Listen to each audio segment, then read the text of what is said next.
My name is Mary Roach, and I'm, people call me a science writer. And here's science now. Hello. Hi. Okay, my name is Mary Roach, and I'm a science writer, and I write about it's kind of unusual aspects of science and medicine. My first book was Stiff, The Curious Lives of Human Cadavers, which is kind of a book about interesting post-mortem careers.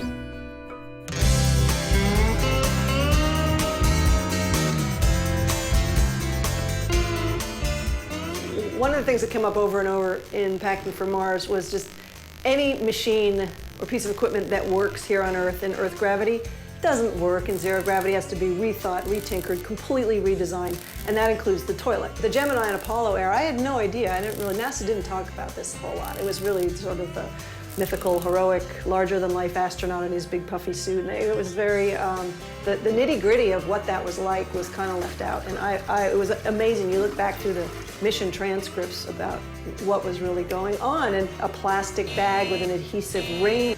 The food was designed to constipate the astronaut. It's just hovering, so this is the horrible part. You had a finger caught, little like glove finger, and you'd have to like coax it down into the bag. It was all low residue, that's low residue. NASA waste management system people came up with just the most spectacular euphemisms, like there's ingesta, egesta, the material. My favorite was the astronaut's contributions. Airflow, toilets, it's like sitting on a shop vac, kind of like pulls it away. You gotta know, okay, how much airflow?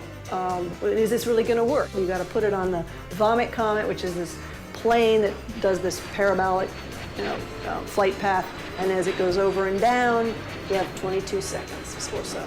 I found this guy who had been testing the toilet, and there's these guys in the other end of the plane, and he said, yeah, they had a curtain drawn, and you could tell what was going on. You'd see, they'd see their feet come up off the ground, and then you'd hear everybody going, go, go, go, go, go. Because the poor guy, he's got 22 seconds. Think of it. And he failed, the guy failed. The most stressful possible, and with an audience, come on.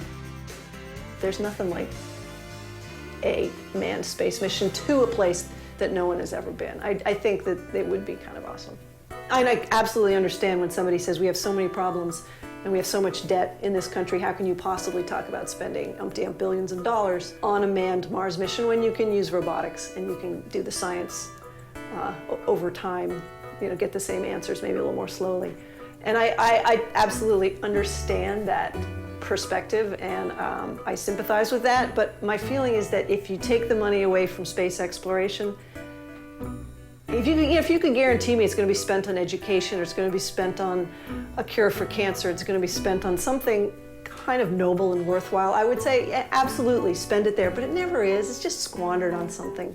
You could kind of think outside the box with a Mars mission. You could, and some of this is going on now with this Mars One, which would be a one-way mission where you would send people to Mars and you would keep them supplied and they would stay there. You wouldn't. The tough part is bringing people back from Mars. So you send them there and you keep supplying them, and they do science the rest of their lives, and they die there, and there are astronauts who would love to go. And you could also have it multinational, where there's lots of people contributing money. It doesn't have to be NASA, it doesn't have to be just NASA. You can also, what Mars One is trying to do, get the entertainment industry involved. They kind of do like an American Idol. You can go to Mars. One of the people on the mission will be chosen by by viewers around the world. So everybody can apply. Everybody has a chance. And then you could, using the rights, entertainment rights.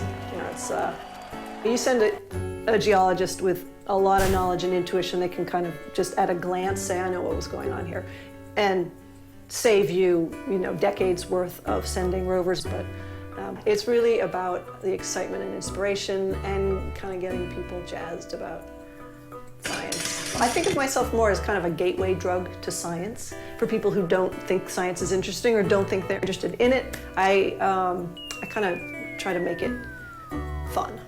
And the next book has to do, it's called Gulp, Adventures on the Alimentary Canal, so it's all sorts of weird shenanigans between here and here.